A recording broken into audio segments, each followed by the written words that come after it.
آپ جو بھی دعا اپنی زندگی کے جس بھی لمحے میں مانگیں گے، جس بھی عمر میں مانگیں گے، جس بھی حالت میں مانگیں گے، اللہ تعالیٰ وہ دعا قبول کر لیتے ہیں۔ ہمیں اس دعا کی قبولیت کو سمجھنے کے اندر عموماً پرابلمز ہوتے ہیں، ہم اس کو صحیح سے سمجھتے نہیں ہیں۔ اگر آپ بڑی دعا مانگیں گے، کوئی بڑی شخصیت بننا چاہیں گے دنیا میں، تو ظاہر ہے پھر آپ کی تربیت اسی طرح سے ہی ہوگی نا۔ تو آپ کو مشکلات بھی ویسی آئیں گی، آپ کو محنت بھی اتنی کرنی پڑے گی، آپ کی تربیت کے نتیجے میں ہی آپ اس قابل ہوں گے۔ تو یہ کیا ممکن ہے کہ وہ اللہ تعالیٰ کے کہنے کے مطابق ہم اللہ تعالیٰ سے دعا کریں اور اللہ تعالیٰ جو ہے ہماری دعا قبول نہ کریں؟ یہ پاسبل نہیں ہے۔ اور ہماری جو تربیت ہے اس میں یہ ہونا چاہیے کہ جیسے ہی کوئی معاملہ پیش آئے، آپ سب سے پہلے اللہ تعالیٰ سے دعا کریں، اس کے بعد اس دنیا کا سبب اختیار کریں۔ یہ ہمیں یہ دیکھنا چاہیے کہ دعا اللہ کی شان کے مطابق مانگیں، کہ ہم یہ نہیں کہہ سکتے کہ جی میں تو دعا نہیں مانگتا، اللہ تعالیٰ تو میرے دل کے حال دیکھ رہے ہیں، تو میرے دل کے حال دیکھ رہے ہیں، میرے حالات اللہ تعالیٰ کو پتہ ہے، اللہ تعالیٰ میرے حالات ٹھیک کر دیں۔ یہ تکبر ہے، یہ غرور ہے، یہ لاپرواہی ہے۔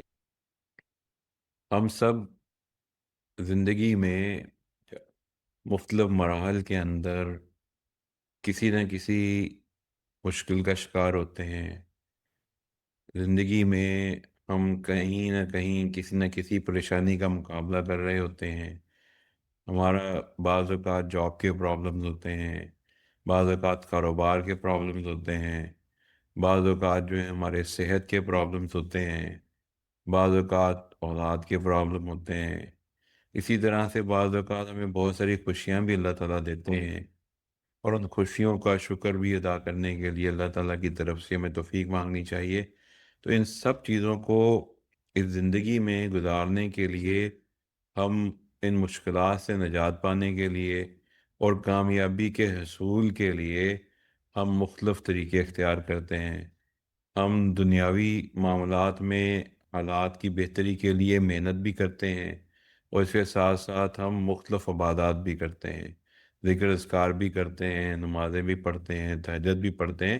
اس طرح بہت سارے ہم اعمال کرنے کی کوشش کرتے ہیں، اور ان سب کا انیشل ہمارا جو نیت ہوتی ہے وہ یہ ہوتی ہے کہ ہمارے ان مسائل کے اندر اللہ تعالیٰ ہماری مدد فرمائے، اور ہمیں اس دنیا میں بھی کامیابی عطا فرما دیں اور آخرت میں بھی کامیابی عطا فرما دیں۔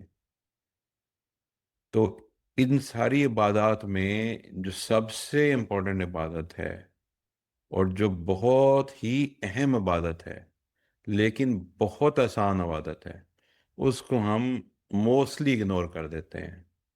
نہ صرف ہم اس کو اگنور کر دیتے ہیں، بلکہ بعض اوقات ہم اس عبادت کی اہمیت کو بھی نہیں سمجھتے۔ اہمیت کو سمجھ لیں اور وہ عبادت کر بھی لیں، تو بھی ہم اس عبادت کو بعض اوقات اپنی غلطیوں سے ضائع کر دیتے ہیں۔ اور وہ بہت اہم عبادت جو ہے وہ ہے دعا۔ اللہ تعالیٰ نے فرمایا ہے کہ جو دعا ہے، نبی کریم صلی اللہ علیہ وآلہ وسلم نے فرمایا کہ جو دعا ہے وہ عبادات کا مغز ہے۔ مغز مین ٹو سے کور ہے۔ جتنی بھی عبادات ہم کرتے ہیں ان سب کا جو کور ہے وہ دعا ہے۔ اب دعا کرنا کتنا مشکل کام ہے؟ بہت آسان سا کام ہے۔ ہم ابھی بیٹھے ہوئے ہیں، ہم دعا کے دل میں کرنا شروع کر دیں، اللہ میاں ہماری اس مشکل کو حل کر دیں، ہمارے حالات کو بہتر کر دیں، تو اللہ تعالیٰ اس دعا کو قبول کر لیتے ہیں۔ تو نبی کریم صلی اللہ علیہ وآلہ وسلم نے کیا فرمایا کہ دعا جو ہے وہ عبادات کا مغز ہے۔ تو ہمارے ساتھ سچویشن کیا ہوتی ہے کہ ہم اسی عبادت کو بہت ہی زیادہ اگنور بھی کرتے ہیں، اور بہت زیادہ لاپرواہی سے بھی اس عبادت کو کرتے ہیں۔ مطلب ہم دعا کے لیے ہاتھ اٹھاتے ہیں، لیکن ہاتھ اٹھانے کے بعد جو ہے وہ ہمارا دھیان جو ہے وہ کہیں اور ہوتا ہے۔ بعض اوقات ہم نماز پڑھتے ہیں اور ہاتھ اٹھاتے ہیں دعا کے لیے، تو دعا جو ہے وہ ہم زبان سے تو کہہ رہے ہوتے ہیں، لیکن دل ہمارا جو ہے وہ کہیں اور ہوتا ہے، اور ہماری کوشش ہوتی ہے کہ ہماری دعا جلد از جلد ختم ہو جائے اور ہماری نماز بھی ختم ہو جائے۔ اچھا، نماز کے علاوہ ہم دعا کرتے ہی نہیں ہیں۔ نماز ختم ہو گئی، اس کے بعد اگلی نماز ہوگی، تو اس کے بعد ہم سوچتے ہیں کہ دعا ہوگی، اس کے درمیان میں دعا کی ضرورت ہے تو ہم دعا نہیں کر رہے ہوتے۔ ہاں،